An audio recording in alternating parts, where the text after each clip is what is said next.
Bienvenido a este recorrido por uno de los casos más inquietantes registrados en la historia de Coahuila. Antes de iniciar, te invito a dejar en los comentarios desde dónde nos estás viendo y la hora exacta en la que escuchas esta narración. Nos interesa saber hasta qué lugares y en qué momentos del día o de la noche llegan estos relatos documentados. Durante casi 100 años, los archivos del caso Morales permanecieron sellados en los registros judiciales del distrito de Saltillo. Fue solo en 1959, cuando un incendio en el antiguo archivo municipal obligó a trasladar documentos a una nueva ubicación, que varios legajos atados con cordel encerado revelaron una historia que muchos preferirían haber dejado en el olvido. Los acontecimientos que vamos a narrar tuvieron lugar durante la primavera y el verano de 1879, en las cercanías de la Sierra de Arteaga, a unos 30 kilómetros al este de Saltillo.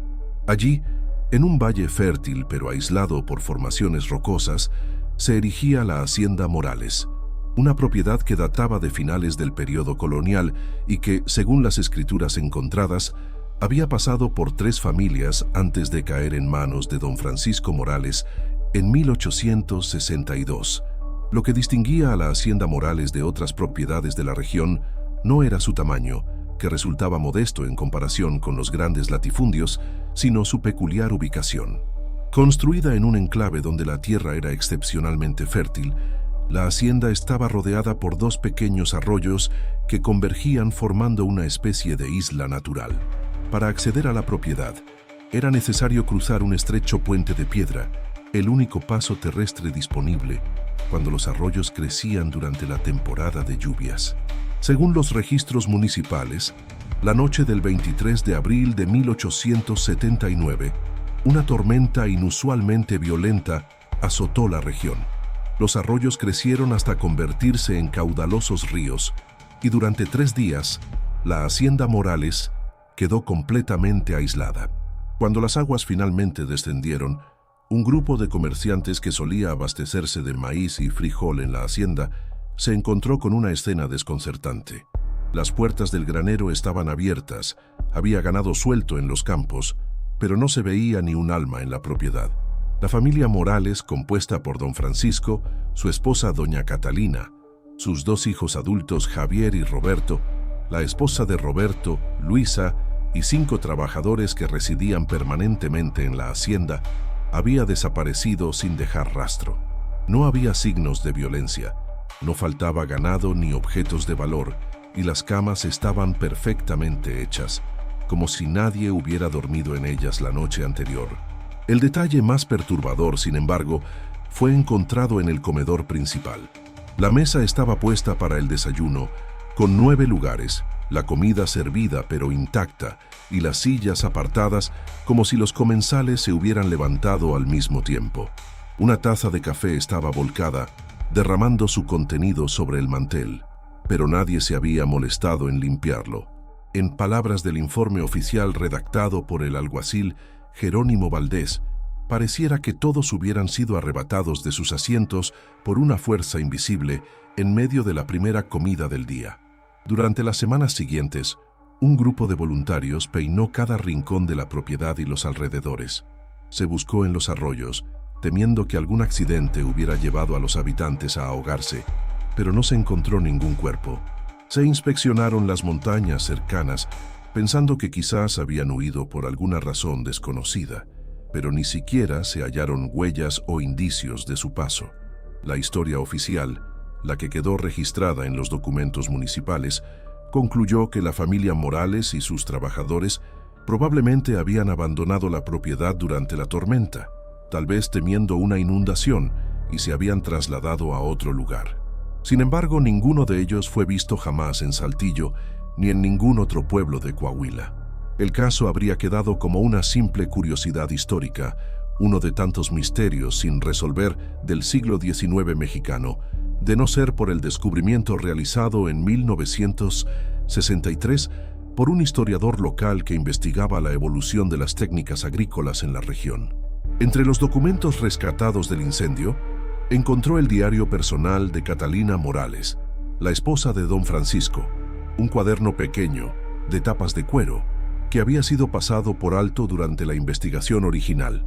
Las entradas del diario terminaban abruptamente el 22 de abril de 1879, un día antes de la misteriosa desaparición. Pero lo que contenían esas páginas arrojó una luz inquietante sobre lo que podría haber ocurrido en la hacienda Morales.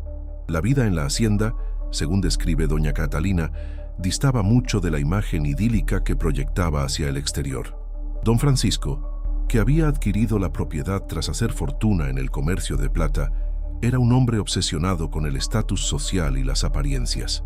Había invertido una suma considerable en la hacienda, no por interés en la agricultura, sino por el prestigio que confería ser terrateniente. Francisco pasa horas contemplando la hacienda desde la colina, como si quisiera grabar cada detalle en su memoria, escribió Catalina en una entrada de octubre de 1878. Hay algo inquietante en cómo habla de esta tierra, como si le perteneciera de una manera que va más allá de la simple propiedad legal. Anoche lo escuché murmurar en sueños. Es mía por derecho, siempre lo ha sido. La obsesión de don Francisco por la propiedad se extendía a su familia. Controlaba cada aspecto de la vida de sus hijos, incluso ya siendo adultos. Javier, el mayor, había sido obligado a abandonar sus estudios de Derecho en la Ciudad de México para regresar a administrar la hacienda, mientras que Roberto, el menor, había tenido que casarse con Luisa, la hija de un influyente comerciante de Saltillo, en un matrimonio claramente arreglado por conveniencia. Roberto evita mirar a Luisa a los ojos, escribió Catalina en diciembre del mismo año. Cuando cree que nadie lo observa, su rostro se transforma en una máscara de resentimiento. Luisa lo sabe, pero mantiene esa sonrisa perfecta en todo momento. A veces, cuando estamos solas, noto cómo sus manos tiemblan al servir el té. Creo que le teme a algo más que al rechazo de su marido. Las tensiones en la hacienda aumentaron considerablemente en febrero de 1879, cuando don Francisco anunció su intención de expandir la propiedad. Había comprado tierras colindantes pertenecientes a pequeños agricultores locales, utilizando métodos que Catalina describió como poco honorables. En una entrada particularmente angustiada escribió: Francisco ha regresado con los papeles firmados. No pregunto cómo consiguió esas firmas. Prefiero no saberlo, pero los ojos de Javier lo saben, y ha dejado de hablar con su padre. Uno de los aspectos más inquietantes revelados por el diario fue la existencia de un sótano o cámara subterránea bajo la casa principal, un espacio que no figuraba en ningún plano oficial de la propiedad. Según Catalina, don Francisco había descubierto este espacio poco después de adquirir la hacienda y desde entonces pasaba allí largas horas, especialmente durante las noches. Anoche los ruidos volvieron a despertarme, escribió en marzo de 1879. Francisco no estaba en la cama. La trampilla del estudio estaba abierta nuevamente. ¿Qué hace allí abajo? Los sirvientes se niegan a bajar, incluso cuando se les ordena directamente. Eliseo, que lleva con nosotros desde antes de comprar esta propiedad, me dijo en secreto que en tiempos de los antiguos dueños, ese lugar estaba sellado con cadenas y que había una razón para ello, aunque se negó a decirme cuál. Las últimas entradas del diario se vuelven cada vez más frenéticas e incoherentes. Catalina mencionaba tensiones crecientes entre todos los habitantes de la hacienda, comportamientos erráticos por parte de don Francisco y un miedo generalizado que parecía haberse instalado en la propiedad. La penúltima entrada, fechada el 21 de abril de 1879, describe una acalorada discusión entre don Francisco y sus hijos. Aparentemente, Javier había descubierto algo relacionado con los anteriores propietarios de la hacienda, algo que ponía en cuestión la legitimidad de la compra realizada por su padre. Javier gritó que la hacienda estaba manchada y que debíamos abandonarla inmediatamente, escribió Catalina. Francisco lo abofeteó delante de todos nosotros. Nunca había visto tal expresión en el rostro de mi esposo. No era ira, era algo más profundo, más oscuro. Nadie saldrá de aquí, dijo. Esta tierra es nuestra ahora, y lo que hay debajo de ella también. La última entrada, escrita apresuradamente el 22 de abril, es breve y enigmática.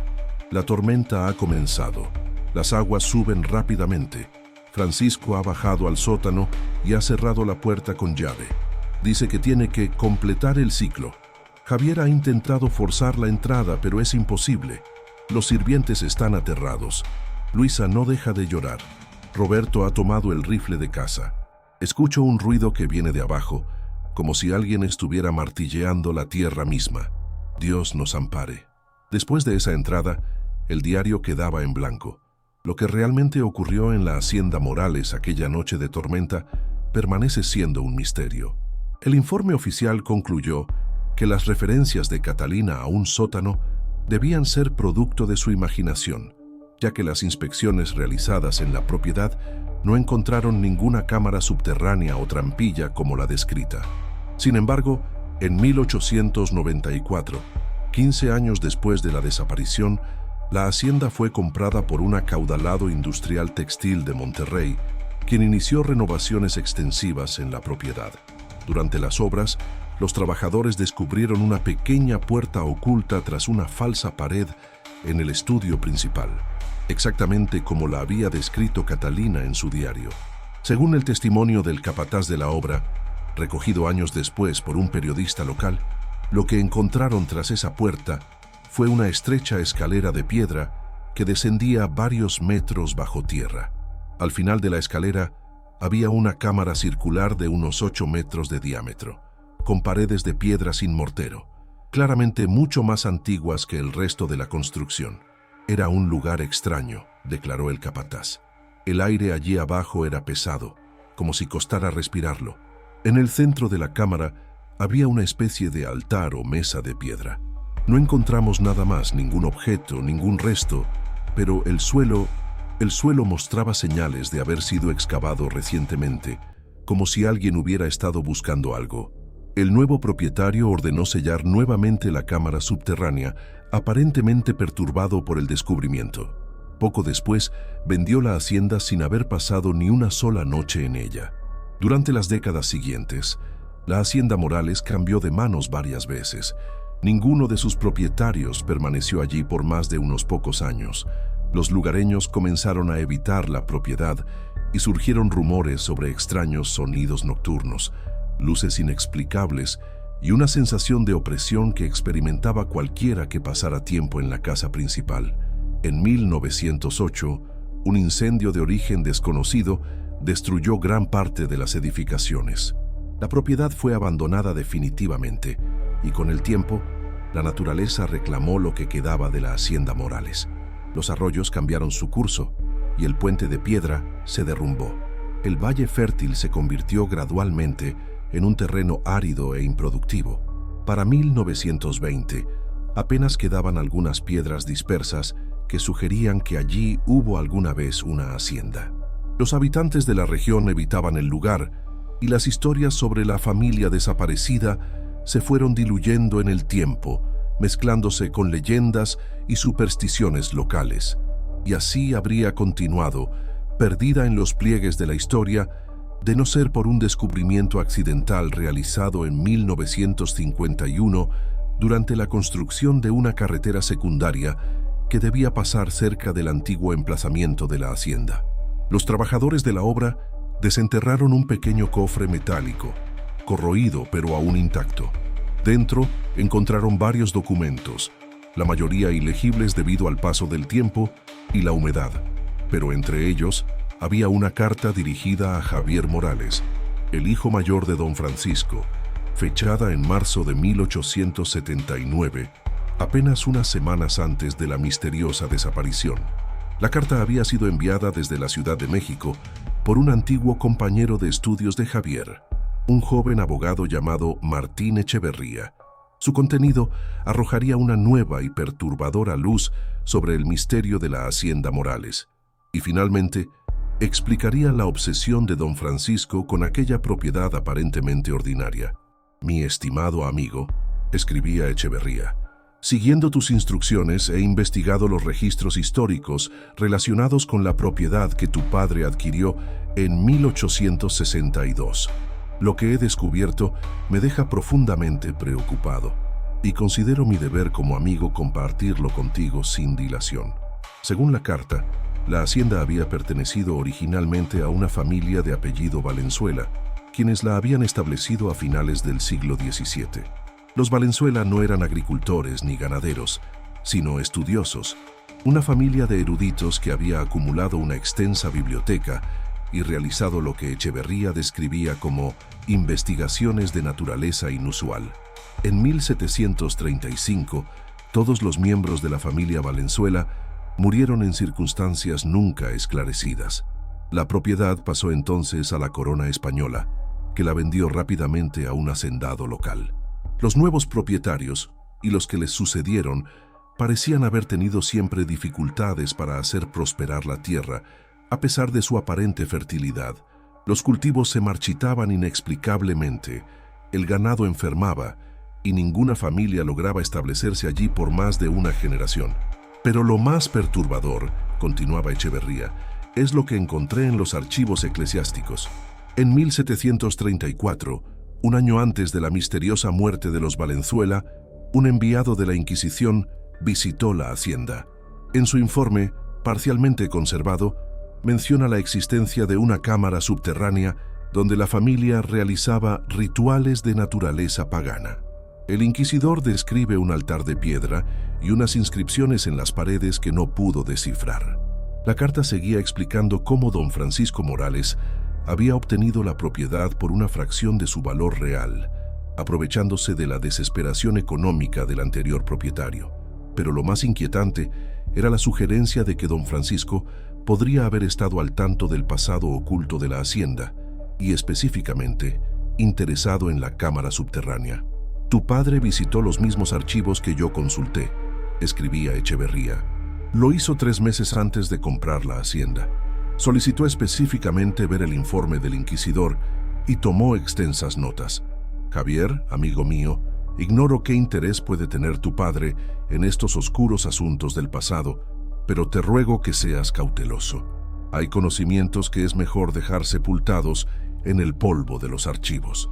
La carta terminaba con una advertencia. Si lo que sospecho es cierto, y tu padre ha encontrado y está utilizando esa cámara para los mismos propósitos que los Valenzuela, todos los que habitan bajo ese techo podrían estar en grave peligro. Te insto a abandonar la propiedad lo antes posible y traer contigo a tu madre, tu hermano y su esposa. El descubrimiento de esta carta generó un renovado interés en el caso Morales. En 1952, un equipo de arqueólogos de la universidad local intentó localizar los restos de la cámara subterránea mencionada en los documentos. Excavaron durante 3 semanas en lo que se creía era el emplazamiento original de la casa principal, pero no encontraron nada concluyente. Sin embargo, uno de los arqueólogos en sus notas de campo dejó constancia de un fenómeno curioso. A medida que profundizamos en la excavación, varios miembros del equipo comenzaron a experimentar síntomas similares: dolor de cabeza, náuseas y una inexplicable sensación de ansiedad.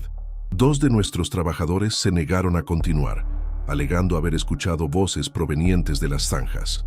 Personalmente, no experimenté nada semejante, pero debo admitir que existe una atmósfera opresiva en este lugar, especialmente al atardecer. La expedición arqueológica fue finalmente abandonada debido al mal tiempo y la falta de financiación. Los artefactos encontrados, fragmentos de cerámica, restos de herramientas agrícolas, algunos botones y monedas, fueron catalogados y almacenados en el Museo Regional, donde permanecieron olvidados durante años. En 1965, un investigador independiente llamado Ernesto Vidal se interesó por el caso Morales mientras escribía un libro sobre misterios históricos de México. Vidal pasó meses recopilando toda la información disponible y entrevistando a descendientes de personas que habían conocido a la familia. Entre sus hallazgos más significativos estaba el testimonio de Matilde Reyes, una anciana de 93 años que en su juventud había trabajado ocasionalmente en la hacienda Morales. Aunque sus recuerdos eran fragmentarios debido a su avanzada edad, proporcionó detalles inquietantes sobre la vida en la hacienda durante los meses previos a la desaparición. Don Francisco cambió, recordaba Matilde. Todos lo notamos. Siempre había sido un hombre severo, pero justo. Después comenzó a encerrarse en su estudio durante días. A veces se le oía hablar solo. Sus ojos se volvieron diferentes, como si ya no fuera él quien mirara a través de ellos. Matilde también confirmó la existencia de la cámara subterránea. Nunca bajé allí, afirmaba. Nadie quería hacerlo, pero todos sabíamos que existía. Cuando el señor bajaba, la casa entera parecía enfriarse, como si algo absorbiera todo el calor. Los perros aullaban toda la noche y las gallinas dejaban de poner. La última vez que fui a la hacienda, 2 semanas antes de que todos desaparecieran, vi algo que nunca he podido olvidar. Estaba limpiando el pasillo cuando la puerta del estudio se abrió. Don Francisco salió, pero no me vio. Sus ropas estaban manchadas de tierra rojiza y sus manos tenían profundos arañazos, como si hubiera estado excavando con ellas. Murmuró algo que no pude entender y luego se dirigió a su habitación. Nunca volví a poner un pie en esa casa. Los esfuerzos de Vidal por localizar cualquier posible descendiente de la familia Morales resultaron infructuosos. Las búsquedas en registros civiles y eclesiásticos no arrojaron ninguna evidencia de que algún miembro de la familia hubiera aparecido en otra parte del país. Era como si todos ellos hubieran sido efectivamente borrados del mundo aquella noche de tormenta de 1879. El libro de Vidal, titulado Enigmas de la Historia Mexicana, dedicaba un capítulo completo al caso Morales, pero evitaba ofrecer conclusiones definitivas. Algunos misterios, escribía, parecen destinados a permanecer sin resolver. Las circunstancias que rodearon la desaparición de la familia Morales son tan extrañas, tan ajenas a nuestra comprensión cotidiana de la realidad, que quizás sea mejor que permanezcan en las sombras del pasado. Sin embargo, Vidal incluyó una nota a pie de página que ha intrigado a los estudiosos del caso durante décadas. Durante mi investigación, tuve acceso a ciertos documentos que, por respeto a las personas implicadas y por mi propia tranquilidad de espíritu, he decidido no reproducir en este libro. Solo diré que, si lo que sugieren estos documentos es cierto, la desaparición de los Morales podría no haber sido tan completa como se cree. Y quizás, en algún lugar de México, sus descendientes continúan cargando con el peso de los actos cometidos en aquella hacienda. El verdadero punto de inflexión en la investigación del caso Morales ocurrió en 1972, cuando un ingeniero hidrológico llamado Ramón Gutiérrez fue enviado a la región para estudiar la viabilidad de construir un pequeño embalse que abasteciera a las comunidades cercanas. Gutiérrez, desconocedor de la historia local, estableció su campamento precisamente en el lugar donde una vez se alzó la hacienda Morales. En su informe oficial, documentó anomalías en los patrones de drenaje del suelo y decidió realizar perforaciones para analizar la composición del terreno. A 5 metros de profundidad, sus equipos detectaron una cavidad. Pensando que podría tratarse de una formación kárstica natural, Gutiérrez amplió la perforación y bajó con un equipo reducido para inspeccionarla. Lo que encontraron fue descrito en su informe técnico con sorprendente parquedad. Cámara artificial de origen humano, aproximadamente 8 metros de diámetro, construcción antigua, probablemente prehispánica. Recomendamos suspender los trabajos en esta área y solicitar evaluación arqueológica. Lo que Gutiérrez omitió en su informe oficial, pero compartió años después con un periodista del diario local, fue lo que realmente habían encontrado en aquella cámara. Las paredes estaban cubiertas de inscripciones, símbolos que no pude reconocer. En el centro había un altar de piedra, tal como describían los documentos antiguos, pero lo más perturbador fue lo que encontramos debajo del altar. Alguien había excavado allí, recientemente, a juzgar por las marcas en la tierra, y en el fondo de ese agujero había restos humanos. Según Gutiérrez, lo que parecía ser una sepultura muy antigua había sido profanada. Los huesos habían sido reordenados formando un extraño patrón circular, y en el centro de ese patrón había un pequeño cofre metálico, similar al encontrado durante la construcción de la carretera en 1951. Dentro del cofre había un libro, recordaba Gutiérrez. Parecía muy antiguo, con tapas de cuero negro y páginas de pergamino amarillento. No pude entender el idioma en que estaba escrito. Uno de mis ayudantes, un hombre local, se alteró mucho al verlo. Dijo que debíamos dejarlo donde estaba y sellar nuevamente la cámara. Los otros estuvieron de acuerdo, pero yo sentí curiosidad. Gutiérrez admitió haber tomado el libro, contraviniendo todos los protocolos. Esa misma noche, mientras examinaba el extraño volumen en su tienda, experimentó lo que describió como una presencia a su alrededor. Sentí como si alguien estuviera observándome. El aire se volvió frío, y juro que escuché murmullos, aunque estaba completamente solo. Asustado, Gutiérrez decidió devolver el libro a la cámara a la mañana siguiente. Pero cuando regresó al lugar, encontró que la perforación se había derrumbado durante la noche, sellando nuevamente el acceso a la cámara subterránea. Fue entonces cuando comencé a tener los sueños, confesó. Sueños sobre la familia que desapareció. Los veía claramente, como si estuviera allí con ellos. El padre, la madre, los hijos, y siempre terminaban de la misma manera, todos reunidos alrededor de una mesa, desayunando.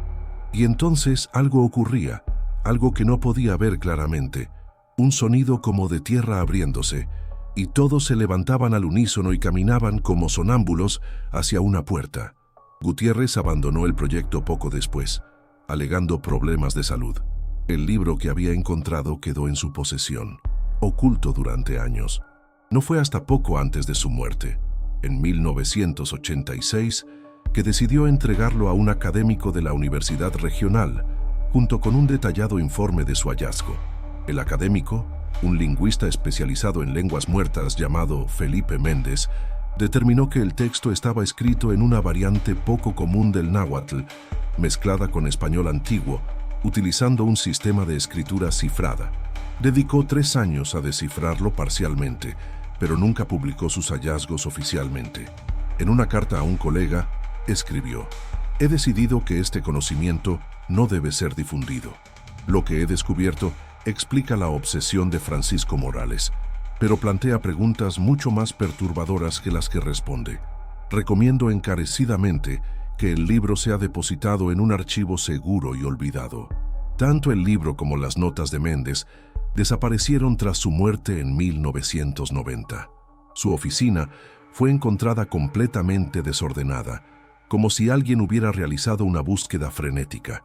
La investigación policial no encontró signos de entrada forzada, y el caso fue archivado como un simple robo. En paralelo a estas investigaciones académicas, el caso Morales comenzó a atraer la atención de personas interesadas en lo paranormal y lo inexplicable. Se publicaron numerosos artículos en revistas especializadas, la mayoría de ellos mezclando hechos documentados con especulaciones fantasiosas. Uno de estos artículos, publicado en 1975 por la revista Enigmas de México, incluía el testimonio de una mujer que afirmaba ser descendiente de uno de los trabajadores que vivían en la hacienda. Según su relato, transmitido oralmente en su familia durante generaciones, lo que realmente ocurrió aquella noche fue muy diferente a las versiones oficiales. «Mi bisabuelo trabajaba en los establos de la hacienda Morales», afirmaba la mujer, que prefirió mantenerse anónima.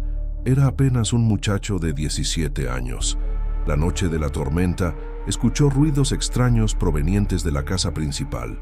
Cuando se asomó desde su habitación en las dependencias de los sirvientes, vio luces moviéndose en el interior de la casa, sombras que se proyectaban contra las ventanas, y luego escuchó los gritos. Según este testimonio, el joven mozo de cuadra, aterrorizado, decidió huir de la propiedad a pesar de la tormenta y la crecida de los arroyos. Consiguió cruzar el puente de piedra justo antes de que las aguas lo arrastraran, y corrió durante horas bajo la lluvia hasta llegar al pueblo más cercano. Cuando intentó contar lo que había visto, nadie le creyó. Continuaba el relato. Era un simple peón, un indígena sin educación. Las autoridades atribuyeron su historia al miedo y la superstición, pero mi bisabuelo mantuvo hasta el día de su muerte que lo que vio aquella noche no fue obra humana. Decía que algo antiguo y terrible había despertado bajo la hacienda. algo que don Francisco había perturbado con sus excavaciones. El relato incluía un detalle particularmente inquietante que no figuraba en ningún documento oficial. Antes de huir, mi bisabuelo vio a la familia reunida en el comedor. Estaban sentados alrededor de la mesa, completamente inmóviles, con la mirada fija en el vacío, y frente a cada uno de ellos había un plato con tierra, no con comida. Tierra rojiza, como la del fondo de la cámara subterránea. Aunque la credibilidad de este testimonio fue cuestionada por los investigadores serios, añadió una nueva capa de misterio al ya de por sí extraño caso Morales. Era posible que hubiera un superviviente de aquella noche, alguien que hubiera presenciado lo que realmente ocurrió y hubiera conseguido escapar. La existencia de este posible testigo llevó a un periodista independiente, Octavio Rendón, a iniciar en 1977 una investigación para localizar a cualquier descendiente de los trabajadores de la hacienda. Después de meses de búsqueda, siguiendo registros civiles y eclesiásticos, Rendón encontró a un anciano que vivía en un pequeño pueblo a casi 200 kilómetros de Saltillo. Eliseo Navarrete tenía 96 años cuando Rendón lo entrevistó. Afirmaba ser el hijo del cocinero de la hacienda Morales, uno de los 5 trabajadores que vivían permanentemente en la propiedad y que desaparecieron junto con la familia. Mi padre logró salir de la hacienda esa noche, aseguró Navarrete. No sé cómo, nunca quiso hablar de ello. Se estableció lejos, cambió su nombre y vivió aterrorizado el resto de su vida, siempre temiendo que ellos vinieran a buscarlo. Según Navarrete, su padre le habló del caso solo una vez, poco antes de morir, advirtiéndole que nunca se acercara a la región de Saltillo. Me dijo que don Francisco había encontrado algo bajo la hacienda, algo que los antiguos habitantes de esas tierras habían enterrado por una buena razón, algo que debería haber permanecido sepultado. La entrevista con Navarrete, aunque intrigante, no proporcionó detalles concretos sobre lo que realmente ocurrió la noche de la desaparición. Sin embargo, confirmó un hecho importante. Aparentemente, al menos uno de los habitantes de la hacienda había sobrevivido, lo que contradecía la versión oficial de que todos habían desaparecido sin dejar rastro. Rendón continuó su investigación, siguiendo la pista de la familia de Navarrete. Descubrió que el anciano tenía una hija y 2 nietos que vivían en Monterrey. La hija, María Navarrete, le mostró un pequeño objeto que, según ella, su abuelo había traído consigo cuando huyó de la hacienda Morales. Un medallón de piedra con extrañas inscripciones, similar a los símbolos descritos en las paredes de la cámara subterránea. Mi abuelo lo llevaba siempre consigo, explicó María. Decía que era una protección. Antes de morir, se lo dio a mi padre con instrucciones estrictas de no separarse nunca de él. Ahora me pertenece a mí. No sé qué significan estos símbolos, pero mi abuelo creía que nos mantenía a salvo de algo, aunque nunca especificó de qué. El medallón fue examinado posteriormente por arqueólogos, quienes determinaron que se trataba de una pieza prehispánica, posiblemente de origen huasteco, con una antigüedad estimada de al menos 1000 años.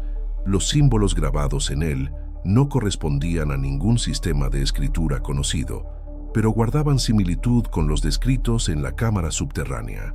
La existencia de este artefacto proporcionaba una conexión tangible entre la hacienda Morales y culturas mucho más antiguas que habían habitado la región. ¿Era posible que la cámara subterránea fuera anterior a la construcción de la hacienda? ¿Y qué relación tenía con la misteriosa desaparición de la familia y sus trabajadores? La investigación de Rendón culminó con la publicación de un extenso artículo en una revista nacional en 1978. En él, presentaba una teoría que intentaba reconciliar todos los hechos conocidos. Basándome en la evidencia disponible, propongo que la hacienda Morales fue construida, posiblemente de forma deliberada, sobre un antiguo sitio ceremonial prehispánico. La cámara subterránea no era parte de la hacienda, sino una estructura mucho más antigua que don Francisco Morales descubrió y, por razones que solo podemos conjeturar, decidió explorar en profundidad. Rendón sugería que don Francisco Inspirado por el hallazgo del libro antiguo mencionado por Gutiérrez, podría haber intentado realizar algún tipo de ritual en la cámara subterránea durante la noche de la tormenta. Las circunstancias eran ideales. La hacienda completamente aislada por la crecida de los arroyos, una noche de tormenta que ocultaría cualquier sonido inusual, y una familia que, según los testimonios, estaba sometida por completo a la voluntad de su patriarca. Pero, ¿qué había sucedido realmente con la familia y los trabajadores? Rendón ofrecía varias hipótesis, desde las más prosaicas, un asesinato múltiple seguido de la huida del perpetrador, hasta las más especulativas, un suicidio colectivo motivado por algún tipo de creencia compartida. Sin embargo, reconocía que ninguna explicación convencional parecía encajar perfectamente con todos los hechos documentados. El artículo de Rendón reavivó el interés por el caso Morales. En 1979, coincidiendo con el centenario de la desaparición, una cadena de televisión nacional produjo un documental que reconstruía los hechos conocidos y entrevistaba a varios de los investigadores que habían estudiado el caso a lo largo de los años. El documental incluía imágenes actuales del lugar donde una vez se alzó la Hacienda Morales. Para entonces, el paisaje había cambiado considerablemente. La construcción del embalse propuesto por Gutiérrez nunca se llevó a cabo, pero la zona había sido parcialmente reforestada como parte de un proyecto de conservación ambiental. Los cursos de los arroyos habían cambiado, y era difícil imaginar que allí hubiera existido alguna vez una próspera hacienda. Sin embargo, el equipo de filmación documentó un fenómeno curioso. En el área exacta donde se suponía que había estado la casa principal, la vegetación crecía de manera anormal. Había un círculo casi perfecto, de unos 30 metros de diámetro, donde los árboles parecían enfermos y raquíticos, a pesar de estar rodeados por ejemplares sanos y vigorosos. Un botánico consultado para el documental no pudo ofrecer una explicación científica para esta anomalía. Podría deberse a diferencias en la composición del suelo, quizás residuos químicos de las antiguas estructuras, sugirió. Pero es inusual que el efecto sea tan perfectamente circular y tan claramente delimitado. El equipo de filmación experimentó también dificultades técnicas inexplicables mientras trabajaba en esa zona. Las cámaras se apagaban sin razón aparente, las baterías se agotaban rápidamente y la calidad del audio se veía afectada por interferencias. El director del documental, inicialmente escéptico respecto a las historias sobrenaturales asociadas al lugar, admitió en una entrevista posterior que había algo desconcertante en ese lugar, una sensación de inquietud que todos percibimos. En una de las escenas más comentadas del documental, la cámara capturó lo que parecía ser una figura humana moviéndose entre los árboles, a pesar de que se suponía que no había nadie más en el área durante la filmación. La imagen era borrosa y distante, pero parecía mostrar a una persona con ropas antiguas, posiblemente del siglo XIX. Aunque los escépticos atribuyeron la figura a un simple error de cámara o a la presencia no documentada de algún lugareño, el metraje se convirtió en objeto de intenso debate entre los interesados en el caso Morales. Una de las personas que vieron el documental fue Adela Vargas, una arqueóloga especializada en culturas prehispánicas del norte de México. Intrigada por la conexión entre la Hacienda Morales y un posible sitio ceremonial antiguo, Vargas solicitó permiso para realizar una exploración arqueológica formal en el área. Su solicitud fue inicialmente rechazada por las autoridades locales, que expresaron preocupación por el potencial impacto ambiental en la zona reforestada. Sin embargo, Vargas consiguió finalmente la aprobación en 1981, con la condición de que la excavación fuera mínimamente invasiva. Vargas y su equipo llegaron al sitio en marzo de 1981, utilizando métodos no invasivos como radar de penetración terrestre y magnetometría. Confirmaron la existencia de estructuras subterráneas en el área donde una vez se alzó la casa principal de la hacienda. Los resultados son sorprendentes, escribió Vargas en su informe preliminar. Hemos detectado lo que parece ser una red de cámaras y pasadizos bajo tierra, mucho más extensa de lo que sugerían los informes anteriores. La cámara circular descrita por Gutiérrez parece ser solo una parte de un complejo mucho mayor. Sin embargo, cuando el equipo intentó realizar una perforación para insertar una cámara y obtener imágenes del interior, encontraron que el terreno era inusualmente resistente. Es como si la tierra misma se resistiera a ser penetrada, anotó uno de los técnicos en su diario de campo. Finalmente, después de varios intentos, consiguieron crear un pequeño acceso e insertar una sonda con cámara. Las imágenes que obtuvieron fueron inquietantes. La cámara circular estaba exactamente como la había descrito Gutiérrez, con el altar de piedra en el centro y las paredes cubiertas de inscripciones. Pero ahora había algo más. El suelo de la cámara estaba cubierto por lo que parecían ser pequeños montículos de tierra rojiza, dispuestos en un patrón regular. Hay 9 montículos, observó Vargas, el mismo número de personas que desaparecieron en 1879. El equipo debatió intensamente sobre si ampliar la perforación para permitir el acceso humano a la cámara. Vargas estaba a favor, argumentando que era una oportunidad única para estudiar un sitio ceremonial prehispánico perfectamente conservado. Otros miembros del equipo, sin embargo, expresaron reservas, citando los informes anteriores sobre extrañas sensaciones y fenómenos inexplicables experimentados por quienes habían entrado en la cámara. La decisión se tomó fuera de sus manos cuando, esa misma noche, una tormenta inesperada azotó la región. Las fuertes lluvias provocaron un deslizamiento de tierra que cubrió completamente el área de excavación. Cuando el equipo intentó reanudar los trabajos al día siguiente, descubrieron que la perforación se había sellado nuevamente y el equipo de radar ya no detectaba ninguna cavidad subterránea. Es como si el sitio se hubiera tragado a sí mismo, comentó uno de los arqueólogos. Vargas, frustrada pero decidida, intentó organizar una segunda expedición para el año siguiente. Sin embargo, los fondos fueron retirados inesperadamente y el permiso de excavación revocado sin explicación clara. El proyecto quedó abandonado y Vargas regresó a su trabajo anterior en el sur del país. Antes de partir, sin embargo, Vargas compartió un descubrimiento que había mantenido en secreto. Durante la breve exploración con la cámara, había logrado fotografiar algunas de las inscripciones en las paredes. Tras analizarlas, había llegado a una conclusión perturbadora. Los símbolos no son huastecos como se pensaba inicialmente, explicó a un colega de confianza. Son mucho más antiguos y guardan similitud con escrituras ceremoniales encontradas en sitios de toda Mesoamérica, siempre asociados a rituales de sacrificio y comunicación con entidades consideradas divinas o demoníacas, dependiendo de la interpretación. Según Vargas, las inscripciones parecían describir un ritual específico, uno que requería abrir una puerta entre el mundo de los vivos y algo que ella traducía vagamente como el reino de los que esperan bajo la tierra. Si mi interpretación es correcta, escribió en sus notas personales, don Francisco Morales encontró estas inscripciones y por alguna razón que desconocemos, decidió realizar el ritual descrito. Quizás buscaba poder, conocimiento o algún tipo de beneficio personal.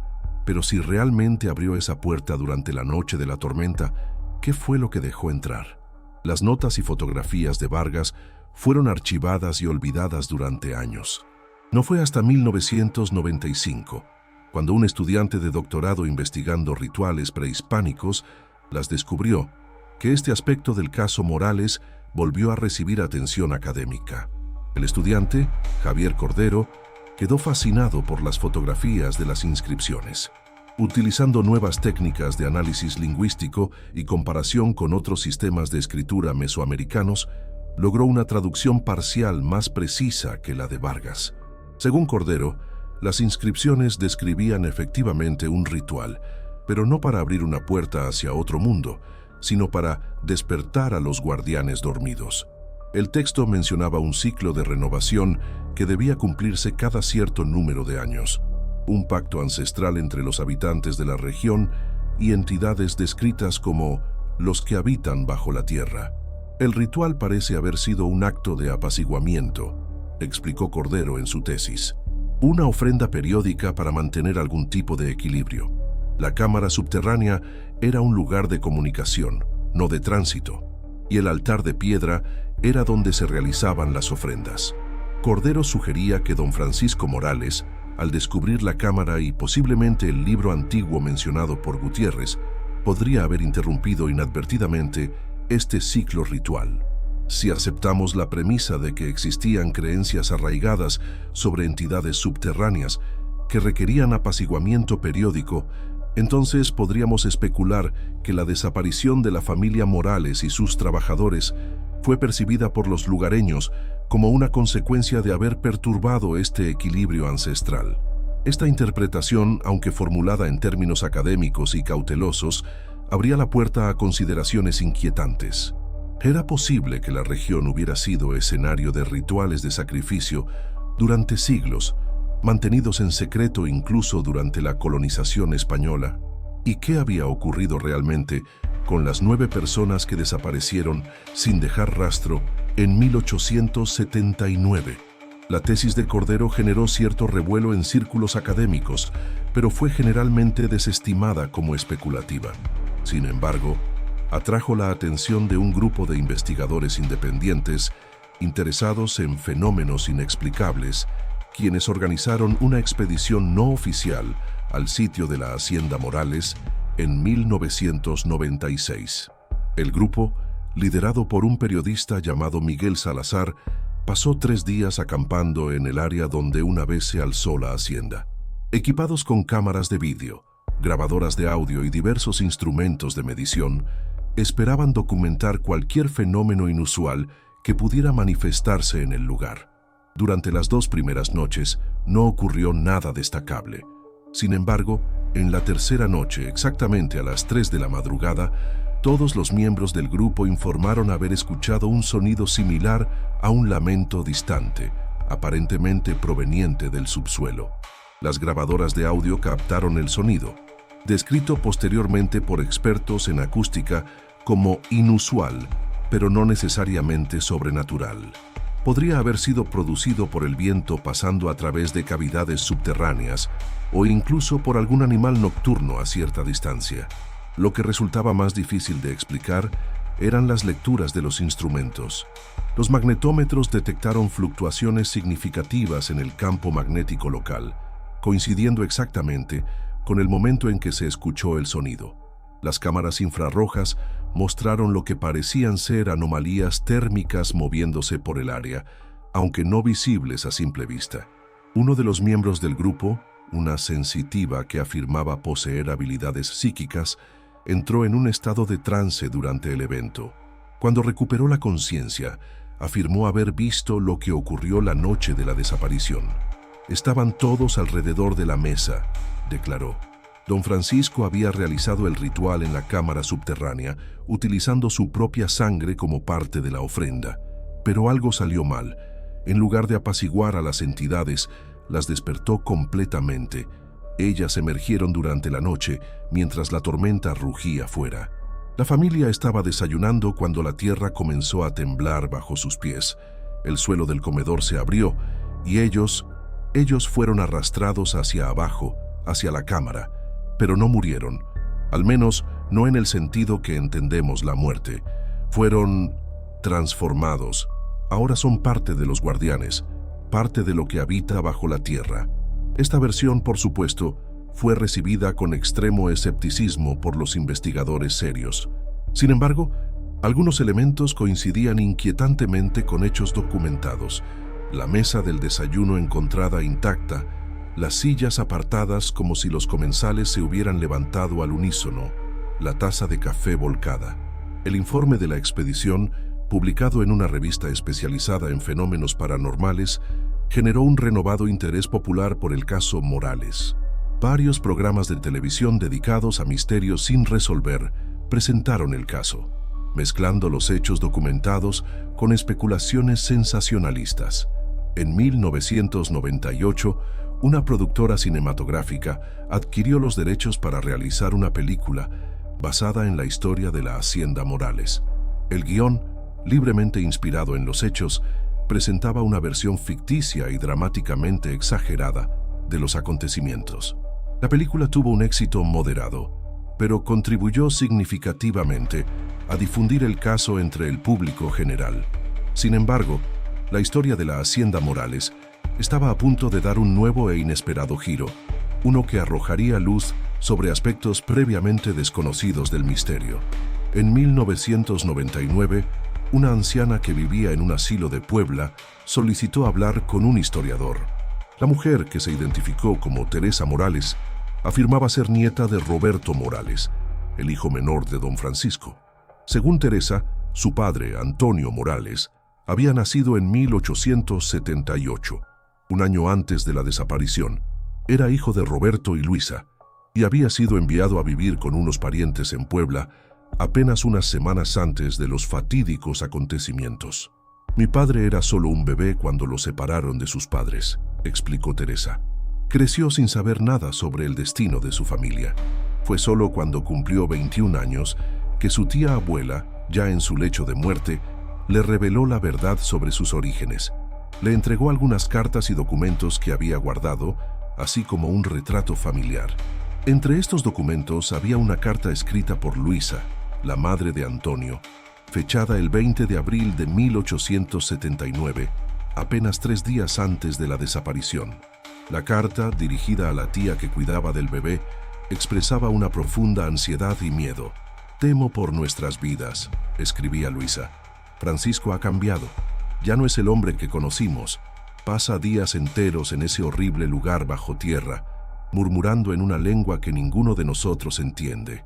Roberto ha intentado razonar con él, pero es inútil. Dice que ha hecho un descubrimiento que cambiará nuestro destino para siempre, que estamos destinados a ser los nuevos guardianes. No entiendo qué significa, pero me aterra. Te suplico que mantengas a Antonio lejos de aquí. Si algo nos sucede, él debe vivir. Debe continuar nuestro linaje, lejos de esta hacienda maldita». La carta proporcionaba una perspectiva completamente nueva sobre los acontecimientos. Confirmaba la existencia de la cámara subterránea y la obsesión de don Francisco con ella. Pero más importante aún, revelaba que la familia era consciente del peligro inminente, hasta el punto de enviar al bebé lejos por su seguridad. Teresa también mostró el retrato familiar mencionado en la carta. La fotografía, tomada aproximadamente en 1877, mostraba a don Francisco Morales, doña Catalina, sus hijos Javier y Roberto, y a Luisa, la esposa de Roberto, sosteniendo a un bebé que se presumía era Antonio. Lo más llamativo de la imagen era la expresión de don Francisco, una mirada intensa, casi febril, que contrastaba con los rostros tensos y preocupados del resto de la familia. La existencia de Teresa Morales y los documentos que poseía añadían un nuevo nivel de complejidad al caso. Si su relato era cierto, entonces al menos un miembro de la familia Morales había sobrevivido a la tragedia y sus descendientes habían vivido en el anonimato durante más de un siglo. Teresa afirmaba que su padre, Antonio, había llevado una vida tranquila en Puebla, cambiando ligeramente su apellido a Moreira para evitar cualquier conexión con el infame caso. Había sido comerciante, se había casado y había tenido 3 hijos, uno de los cuales era el padre de Teresa. «Mi padre nunca habló mucho sobre sus orígenes», recordaba Teresa, «pero siempre prohibió estrictamente cualquier mención a Coahuila o Saltillo en nuestra casa. Teníamos un ritual extraño. Cada 23 de abril, aniversario de la desaparición, mi padre encendía 9 velas y pasaba la noche en vela, rezando en silencio. Nunca explicó por qué lo hacía, pero ahora entiendo que estaba honrando la memoria de su familia perdida». Teresa también reveló que su padre había sido atormentado por pesadillas recurrentes a lo largo de su vida. En estas pesadillas veía a un hombre que identificaba como su abuelo, don Francisco, llamándolo desde una oscuridad insondable. «Ven con nosotros, Antonio», decía la figura. «Tu lugar está aquí, con tu familia. Somos los guardianes ahora». Al llegar al final de su vida, Teresa había decidido compartir esta historia porque sentía que el peso